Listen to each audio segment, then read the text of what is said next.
I'm Dr. Carl Goldkamp, and welcome back to another episode of the Keto Naturopath on YouTube. Today we're going to go deeper into something I think is very important and give you something that you can address pretty much immediately to change the rest of your life. How's that for an open-ended sort of non-qualified statement? Specifically about obesity, depression, cardiovascular disease. Catch your attention? Let's go. Okay. All right, so overweight, depressed, heart disease, poor memory, diabetic, or pre-diabetic, it won't change without doing this first. And I mean that. Drop your toxic levels of linoleic acid, otherwise known as omega-6 fats, in your diet. And you can do that. It's not esoteric. In this video and in the next couple of videos, I'm going to show you how you probably came to this point of having high levels of linoleic acid and what you might consider doing about it, or at least getting started doing about it. Are you struggling with being overweight, depressed, pre-diabetic, diabetic, memory fading? Then this will be important for you to understand, truly. Why should you care about this? Elevated linoleic acid, omega-6 fatty acid, is thought to be responsible for our current obesity epidemic, depression becoming the second highest cause of disability in the world, cardiovascular disease becoming the highest cause of disability in the world. Okay, this is just a page from people I've worked with, anonymous, but what I did is I made it so it's the highest value. This is your omega-6 right here, right? This is called your omega-6, your omega-3 panel, or your omega panel. So this is to show you the importance here. So you go get this test, and the test is only the top little piece here. But what I want you to see is that I've made all the ones that are highest in the upper left-hand corner. Well, just eyeball it and look at all the red, all the other things that are out of line here. And you can go, wait a minute, I see some way over here that have low or normal levels of omega-6. And they have some red. Yes, this is correct. And what they've been doing has been taking fish oil, which is a step in the right direction, but it is not what I'm recommending for you to do. I'm hoping you'll look a little deeper, but you'll see that is a way to change things. Okay? So what you need to know first before we get into all this. How our nutritional and cholesterol guidelines were created. How the two largest studies ever done at the time were misinterpreted and never publicly corrected. So let me tell you, it's just like this. You were tried and convicted for murdering somebody, and you didn't do it. But you were tried, convicted, and now you're on death row. And so while you're on death row, your original witnesses recanted. So all the information that was used against you, that convicted you, doesn't exist. But you're still on death row. And that original decision should be overthrown, thrown out, made null and void. But nope, it's still there. You're still on death row. You're still in prison. How can that possibly be right? You're in prison for something you didn't do. Well, I'm saying that's an analogy that I'm using to say that what happened is that the nutritional guidelines and the cholesterol guidelines, the lipid panel guidelines, are now international standard. And the truth has been out for a good while, and yet they've never been changed. And so why is that? Well, the easy answer is there's a lot of established institutions that just don't want to change. And so we'll get to that later. It's more about the politics, but this is it. Nutritional guidelines that were in the United States initially are now used everywhere in the United States, in the West, if you will. Okay, this is what these two studies are that are the basis for the nutritional guidelines and the cholesterol lipid panels that came out of these. All right, I'll go through it quickly. So the two studies, one was the Minnesota Coronary experiment from 68 to 73. The other, around the world in Australia, is the Sydney Diet Heart Study, 66 to 73. All right, what did they do? They both were going to do the same thing.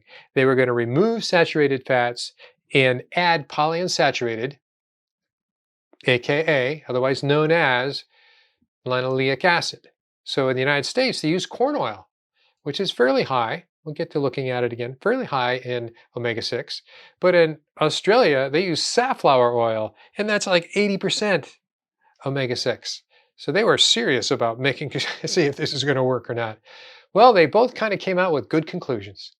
And the the first conclusion, before the data was corrected and they found these boxes of data that was never used in these studies, in somebody's basement in Minnesota and in somebody's garage in um, Sydney, in Australia. And when the data was added to the original interpretation, it changed the interpretation completely. That's my analogy. The original witnesses recanted and said, you didn't do it, but nothing's been changed. Okay, so what were the original? The original was you substitute omega-6, linoleic acid, for saturated fats, you will lower cholesterol, and that's true actually, but it actually had no difference between the two groups regarding cardiovascular events, cardiovascular death, or mortality in general. They said, it just lowered cholesterol, but that was a good thing. This came from the whole 50s, the Ansel keys of get out the saturated fats, get in the polyunsaturated, and you'll be healthier because you're going to drop your cholesterol. Well, it didn't turn out quite that way. They did drop the cholesterol. So over in Sydney, they also came with the same. They lowered the serum cholesterol levels, but there was no differences in the two groups. Both worldwide came up with the same conclusion. They must have a lock on the truth, a lock on the same witnesses. Okay, now the Minnesota one was all the data was discovered, put back together, a new conclusion was reached. And that new conclusion was there was a 22% higher risk of death for each 30 units, 30 milligrams per deciliter, the cholesterol, serum cholesterol decrease. So they decreased it between the two groups by 37. So they increased the risk of all death, all cause death. That's bad news. That somehow didn't make it out in the first study, eh? Other than that, they say there was really no other difference between cardiovascular events or not. So here over in Sydney, now remember, they used safflower oil. That's pretty amped up. It's almost not quite twice as much omega-6 as corn oil, but a lot higher. Okay, what did they come up with? Their new updated conclusion was increased risks of death from all causes, also of coronary heart disease, cardiovascular disease, showed no evidence of any cardiovascular effect, benefit at all, of course. And that was the postulation, right? Okay, these are the two studies. This was Minnesota, it came up in 2016. Here's the man who did it. He works at the NIH, National Institutes of Health, Chris Ramsden. And interesting, it was published in British Medical Journal. You can go figure that one out. And then in actually 3 years before, should have switched these two, 2013 was the Sydney Diet Heart Study. And the conclusion was, oops, it's not like what they said. But did anything change? So these witnesses just recanted, so to say. Okay, actually right now I want to go to internet to show you that this is not a small issue. Okay, right now we're on the internet and I wanted to show you very briefly some links that are, I believe, partially humorous, but actually very serious. So here you have an Israeli study, and it's funny, let me tell you why it's funny. So it's saying omega-6, omega-3 fatty acid ratio, the Israel paradox. So it goes down and says, while the amount of fat is very important, they are more than just allies in the United States. They're trying to emulate, and they use the same nutritional guidelines and so on and so forth. And they're saying, yeah, these nutritional guidelines aren't working for us, but we're trying really hard. And here's this kind of an apology letter. While the amount of fat is very important in terms of public health and dealing with current epidemic obesity, an equally significant issue is the type of fat consumed, as polyunsaturated fats, PUFAs, so to say, have been shown to possess cholesterol lowering effect. We just showed you that, right? That's correct. Increasing their consumption has been promoted in the management of coronary arterial disease. All right. These recommendations followed both experimental population-based and studies that showed decreasing rates of CAD in countries with increasing polyunsaturated and saturated fats. And here they're going, the dietary habits in Israel appear to be as recommended, low in total calories, in total fat, in total saturated fats, while high in omega-6 fatty acids as compared with other Western countries. Unexpectedly, here's the paradox, unexpectedly, the rates of world illnesses are about the same as they are in the USA and Europe.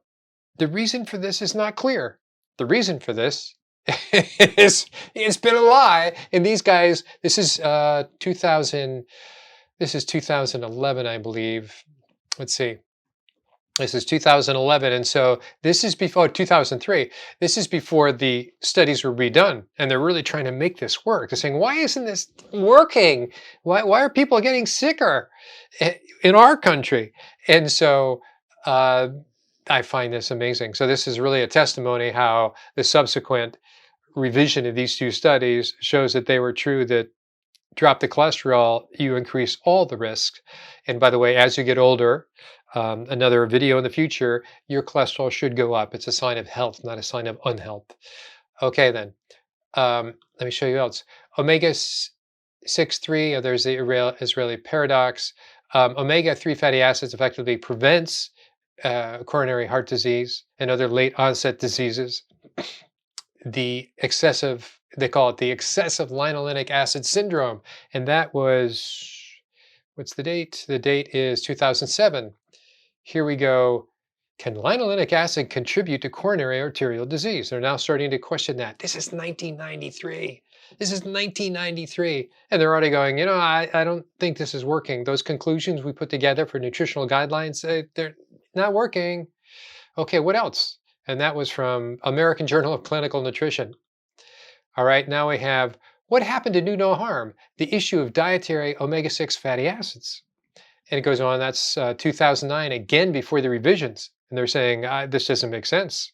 Where else are we going? Okay, what happened to do no harm? Same thing. Here is healthy intakes of omega-3 and omega-6 fatty acids, estimations considering worldwide diversity.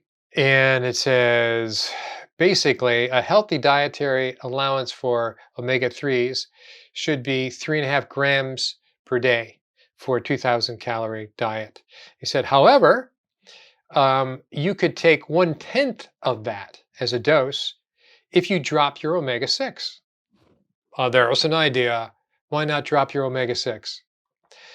Dietary fat and health, evidence and the politics of prevention. Careful use of dietary fats can improve life and prevent disease. Okay, here's another one. U.S. obesity crisis fueled by omega-6. And this is in 2016. So you can tell this just came out after the Minnesota study was revised. Excessive omega-6 fats intake promote weight gain. An increase in omega-6, omega-3 fatty acid ratio increases risk for obesity. Incidence of cancer in men on a diet high in polyunsaturated fats, meaning omega-6, meaning linoleic acid, meaning too much vegetable oil and processed foods. And here's a guy who wrote a blog, which I think is great. It goes, death by vegetable oil. What the studies say. He wrote this in 2020, about a year ago. There you go. There's the heart of it all. There's where you get your omega-6s, if not directly, and you're cooking it in. Just don't have processed foods. We'll get into more of that, but it's a little harder than that. There's a kind of an addictive thing to it. All right, so now let me explain how we came to be having so much linoleic acid in our food. History of these changes. It's pretty dramatic, and I think it's been somewhat covered up, but don't want to go down that particular rabbit hole. Let's just deal with the evidence, both in studies and certainly the labs that I've showed you. Okay? All right, so why this video? I wanted to document the linoleic acid concentration, in your food, in your body, problems it's causing for you, and obesity, depression, cardiovascular disease, cerebral vascular disease. How to find your numbers, what they can mean. We looked at that briefly. How to address it. Okay, how did this happen? Having elevated linoleic acid, omega-6 fatty acid in our food supply. All right, let me take you back in time. And take you back in time to, this is from a number of pictures that I'm going to show you from this study, which is from 1909 to 1999. How perfect, especially if you like pictures. So I drew in a few of the lines. I put in the 1950s here. This is the Eisenhower era when all the heart attacks, this is when Ancel Keys got started.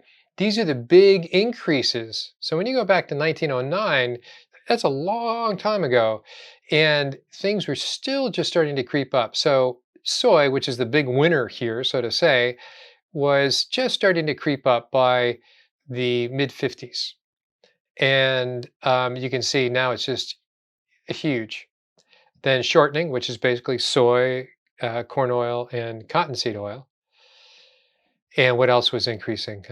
We had poultry was increasing and shortening and soy. Okay, here's another picture that I wanted to show you specifically. It's about linoleic acid. So from the same time period, it's the rise of linoleic acid, and you can see how this basically matches the same graph as soy oil, soybean oil.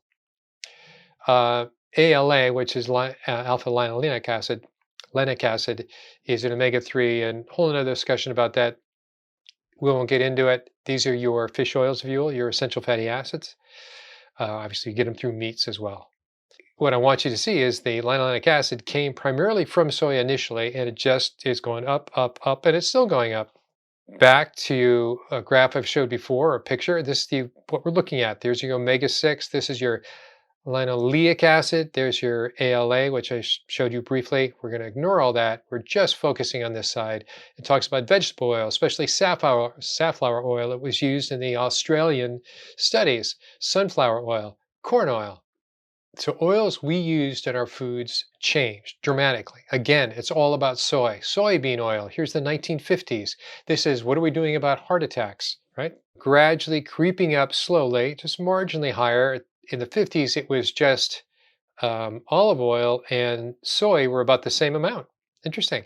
And after that, olive oil started dropping and soy started increasing. But look at the period of the studies. This is the period of the studies. Soy started ripping up incredibly, just going straight up. Why do you think that was? The word was out. Take out the saturated fats, put in your polyunsaturated fats, which was your soy, which was your omega-6, which was your linoleic acid. Again, another picture of other oils, canola, peanut, palm, safflower, sunflower, and sesame. So safflower was used in the Australian experiment. It's not used up here in North America much, but what we saw is canola oil came out of the late 70s. So the study just finished in 73. So this was that cheap, remember it used to be the lubricant for World War II, primarily from Canada, that's the name, started screaming up. It says trends in estimated per capita consumption of seed oils, 1909 to 1999. Okay, here's another perspective, that same time frame, 1909 to 1999, World War I, World War II, the dietary health guidelines that came out, 1977, just after the studies finished, remember. And here's the period of those studies. The two studies were done here from 66 to 73, or 68 to 73. And you see this, the soy oil screamingly high. So here we go, shortening is from the same time period, shortening screamingly high. Others that have come down, what came down? Butter decreased a lot. We had lard decreased a lot. Shortening was basically the number one winner with margarine right behind it. So shortening is soy, cottonseed oil, and corn that are hydrogenated. They bubble up hydrogen through it and it stiffens it up. So it makes things solid at room temperature. And margarine is pretty much the same thing, except that it's has some water in it and put some milk products, and it's meant to be a butter substitute. In fact, it was created in 1860, and as a butter substitute. So it's been around for a while. Okay, but it all changed in the 1980s. All changed in the 1980s. Here again is that window of studies, and I want you to notice, look at that. These are all different age groups, and you can see how they're all started becoming obese in the subsequent 30 years. But look at this, flat. It's flat. There wasn't a problem while we were doing the study. The studies were completed and the health guidelines were issued, and the world sucked it up like a vacuum. And suddenly, this is the United States, it's not the world, you see obesity starts. Absolutely at that point. So before that, we ate food. After that, we're eating processed foods. We're eating linoleic acid with something else. Here's another way of looking at it. From the same study, I believe, increases in per capita consumption from 09 to 99. Soybean was up 116,000%. Canola, which came late in the game, remember the late 70s, was over 16,000%. So soybean is currently the biggest source of omega-6 fatty acid In the United States, because it's really cheap and found in all sorts of processed foods. It's true. Peanut oil jumped 7,000, corn oil 500%, just coming on. It's now a lot higher. Now we're 20 years later. Here's something, different perspective. This is about linoleic acid, specifically in body fat. So from 1960 to projected to 1910, here's the concentration. So there's linoleic acid over here. Subcutaneous fat is the fat under your skin, going up with time. So the amount of omega-6 fatty acids in body fat has increased by more than 200%, threefold, in the past 50 years alone. Here's one. Coronary heart disease, mortality, so heart attacks, with the tissues of, so HUFA is what they call highly unsaturated fatty acids. It's another way of saying polyunsaturated fatty acids, which is another way of saying omega-6 linoleic acid. So as linoleic acid goes up and up and up on a country level, the highest rates of heart disease and death from heart disease correlates with the highest percentage of tissue of omega-6. The lowest was Greenland. So what I want to say is, on a personal level, this is entirely your responsibility. You ate the food, now you can stop doing that, if that seems too harsh. Entirely your responsibility to change this for yourself. Step one is to know your oils. You don't have to memorize it, but know that, that's where the Australian studies was, up top, where corn oil was 20% less. So you can see why the results were a little more vague.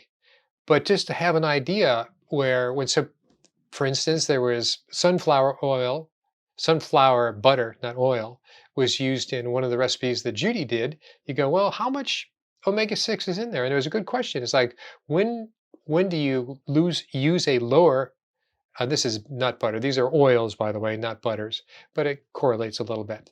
When would you use a lower nut butter, if you're using nut butters at all, for something special, as opposed to something that's higher carb? So sunflower butter has far fewer carbs than peanut butter or almond butter. So there you go. But it's a good list to know. On to the next. What I want to point out is flaxseed oil is really altogether, otherwise known as linseed oil. It's been around for about 10,000 years and used in cooking, used in carpentry, if you can imagine. That's where we get our linens from. So it's been part of the culture where a lot of these other oils have not been. Canola oil, corn oil, olive oil, you could say, has been around that long as well. But the thing about this is, with flaxseed, show you over here, flaxseed it has a lot of an omega-3, which is alpha linoleic acid. And I believe we've evolved with it, so it's not as unfriendly as you would think. Obviously very low on saturated fats. We'll talk more about it in the future. But here you go, there's canola oil, which is really the cheapest oil, rivaling soy here. And there's soybean oil. They're pretty similar. Some people call canola the poor man's olive oil, but it's not. The processing it goes through is horrendous. So I don't believe that at all. You do have to look at the process of how they got to this oil, where the process of making olive oil, the process of making flaxseed oil is old and mechanical, and there's, depending on where you get it, of course, not as much other chemicals involved. Okay, so don't be like these people. Don't be like the people I showed you in the beginning that have really outrageously high ratios of omega-6 to omega-3. There's roughly 17, almost 18. That's absurd. I know they say the average American is 20 to 1. Well, guess what? Go back 150 years, it's alleged that it was roughly a 1 to 1. So we've so tilted it, and we're calling that normal. Just like diabetes is becoming the new normal. It's not normal. And this is the cause of so many different things. You can really get into the research and saying whether it's depression or obesity or congestive coronary heart disease, on and on it goes. So I'm putting the ball in your court. We're going to talk more about it next time.